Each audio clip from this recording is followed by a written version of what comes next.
इसी मुझे जाती तौर पे कोई गिला शिकवा नहीं। अगर कोई गैर मुसलमान गोश्त नहीं खाता, मुझे कोई गिला शिकवा नहीं। अगर हिंदुस्तान में गैर मुसलमान सारे हिंदू गोश्त खाने लगेंगे तो गोश्त का भाव भी बढ़ जाएगा।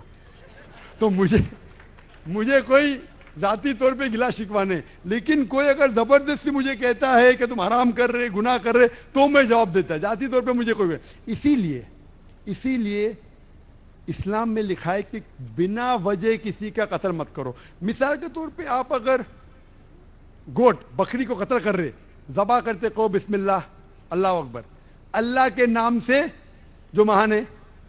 लेकिन अगर मैं शिकार के लिए शिकार करता हूं, निशानेबाजी के लिए, तो जानवर का कत्ल करना हराम है। लेकिन मैं खाने के लिए कत्ल करता हूं तो इजाजत है। निशानेबाजी के लिए मैं परिंदे को, पिजन को, कबूतर को मारता हूं, हराम है। आप समझ रहे ना? खाली अपने शौक को पूरा करने के लिए। लेकिन जबान को अच्छा रखने के लिए, जीने के लिए कुछ भी चलेगा, जीने के लिए जायज है। चाहे पेड़ पौधा, अगर आप कहेंगे कोई भी जीवित चीज को नहीं मानना चाहे, मैं आपके साथ हूं, लेकिन ये मुमकिन ही नहीं है। खाना छोड़ो, सांस लेना मुमकिन नहीं। मैंने कहा ना पहले, आप सांस खाना तो छोड़िए, आप खड़े नहीं रह सकते 10 मिनट तक के बिना कोई जीवित चीज को मार के। तो इस्लाम एक लॉजिकल मजहब है। ये सब चीजें जो आपकी दलील है ना, 200 साल पहले हो सकता है कि कोई वजन कैरी करते। आज साइंस आगे बढ़ चुका है। उस टाइम के लिए सही था, शायद आपकी कोई बात मान लेता था। आज साइंस एडवांस हो चुका, और इस्लाम जो है पहले के लिए, अभी के लिए, ता क़यामत तक है। इसीलिए इस्लाम में अपने हाथ को खाली निशानेबाजी के लिए नहीं, लेकिन खाने के लिए किसी का कत्ल करते, जो खाने की चीज की इजाजत है तो ये आपके लिए हलाल है, चाहे पेड़ पौधा हो, चाहे बकरी हो, चाहे कोई भी खाना हो। Hope the answer the question.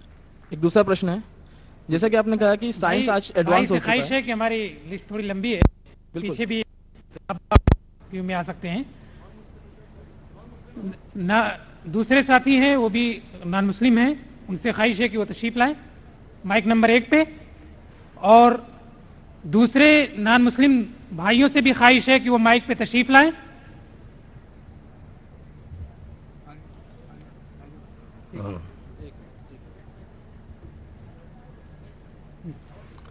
Thank you, आपने मौका दिया।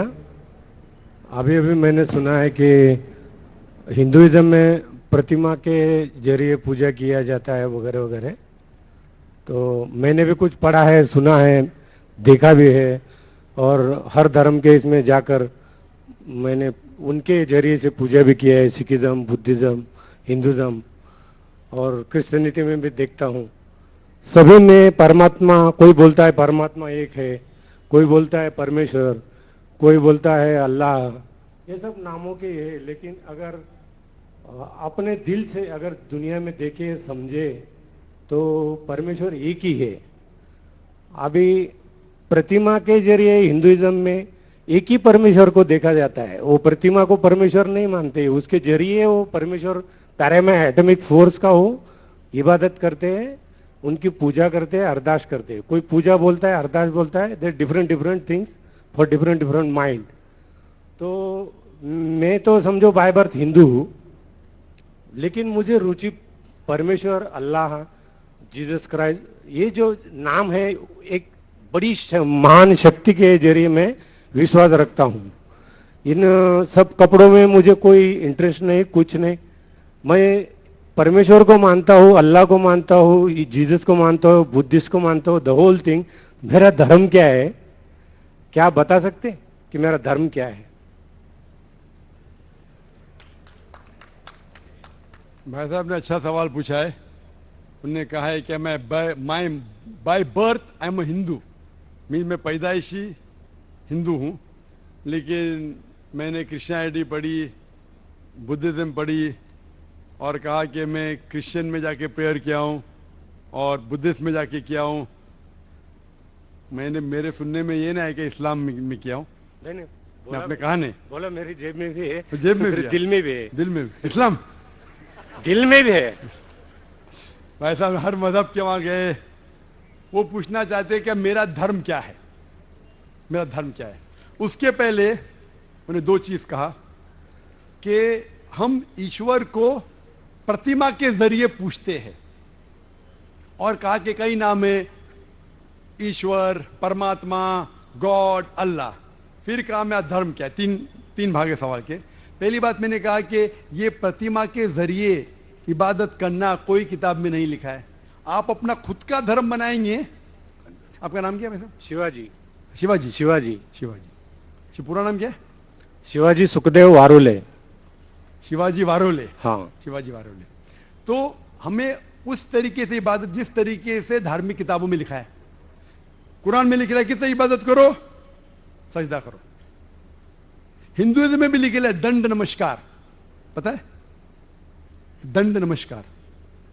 उसमें कहा षष्टांग। षष्टांग पता है? षष्टांग मतलब, षष्टांग मतलब 8 अंग आपके हिस्से के जमीन पे लगना चाहिए।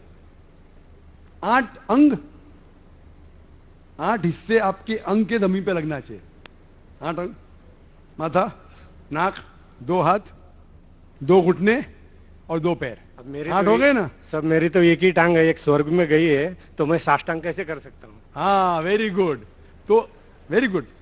मिसाल के तौर पे कुरान में लिखेला है, आम तौर पे अगर सूरह निसा में सूरा नंबर 4 आयत नंबर 101, 102, 103 में अगर आप तकलीफ में, अगर खड़े रह के नमाज नहीं पढ़ सकते, बैठ के पढ़ो। बैठ के नहीं पढ़ सकते, लेट के पढ़ो। आप घोड़े पे भी पढ़ सकते, ऊंट पे भी पढ़ सकते, आम तौर पे, समझे ना? मिसाल के तौर पे उसका मतलब आप खड़े नहीं सकते, बैठ के पढ़ो। बैठ के नहीं तो लेट के। तो 8 ने 7 है ना, 7 ने तो 6 भी चलेगा, जितने उतने नमाज कबूल हो। लेकिन 8 है और 8 होके बोलेंगे मैं 7 करूंगा तो गलत है। 8 है तो 8 करना चाहिए। बैठ सकते हो तो बैठ के करो। आप समझे ना? अगर खड़े सकते तो खड़े रहना आपके लिए जरूरी है। मैं खड़े सकते फिर बोलूंगा बैठ के पढ़ो तो सही बात नहीं। तो उस तरीके से इबादत करना जिस तरीके से लिखा है कुरान में या वेद में। आप तहकीक करेंगे तो कुरान में लिखेला है सुजूद के बारे में, सिजदा करना। वेद में लिखेला है, हिंदू धार्मिक किताबों में लिखा है साष्टांग। बाइबल में पढ़ेंगे, बाइबल में भी लिखा है in the book of Genesis chapter number 17 verse number 3 कि Adam fell on his face and prayed to God.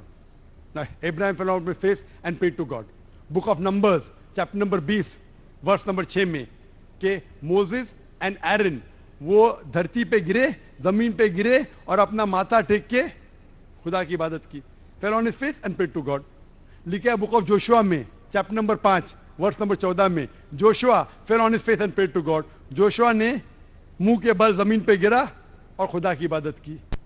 ईसा अलैहिस्सलाम, आप गॉस्पेल पढ़ेंगे ऑफ मैथ्यू में, took a few step forward in garden of Gethsemane, fell on his face and prayed to God. Garden of Gethsemane पे मुंह के बल गिरे और खुदा की इबादत की। मैं पूछता हूं, कोई भी खिलाड़ी या एक्रोबैट मुंह के बल अगर गिर सकता है, जिस तरीके से मुसलमान पढ़ते उससे बेहतर गिर नहीं सकता है। तो किस तरीके से पढ़ना चाहिए, धार्मिक किताबों का मुताला कीजिए। आप अपने खुद के तरीके से शुरू करेंगे तो ये गलत है। आप समझे ना? आपका दूसरा सवाल, खुदा बोलो, अल्लाह बोलो, जीसस बोलो। कुरान में आए थे सूरह इसरा सूरा नंबर 17 आयत नंबर 110, कुलिदुल्लाह अब्दुर रहमान अय्यमा तदु फलाल अस्माउल हुस्ना। कहो अल्लाह या रहमान, जो भी कहो, लेकिन बेहतरीन नाम करो, सही नाम कहो, क्योंकि अल्लाह के सबसे बेहतरीन और अच्छे ब्यूटीफुल नेम्स हैं। कुरान मजीद में कहा गया है कि आप कोई भी नाम अल्लाह से पुकारो, लेकिन सही नाम से पुकारो। और कुरान मजीद में अल्लाह के 99 नाम हैं। अल हकीम, रब, अर रहीम, हिकमत वाला, रहमत वाला, और सबसे ऊंचा नाम है अल्लाह। हम मुसलमान, ये जो कुरान मजीद में लिखा है कि अल्लाह के सबसे बेहतरीन नाम है, सूरह इसरा सूरा नंबर 17 आयत नंबर 110 के अलावा सूरह तहा सूरा नंबर 20 आयत नंबर 8, सूरह अराफ सूरा नंबर 7 आयत नंबर 20 और सूरह हशर सूरा नंबर 54 आयत नंबर 24 में कहा गया है कि सबसे बेहतरीन नाम है अल्लाह ताला की।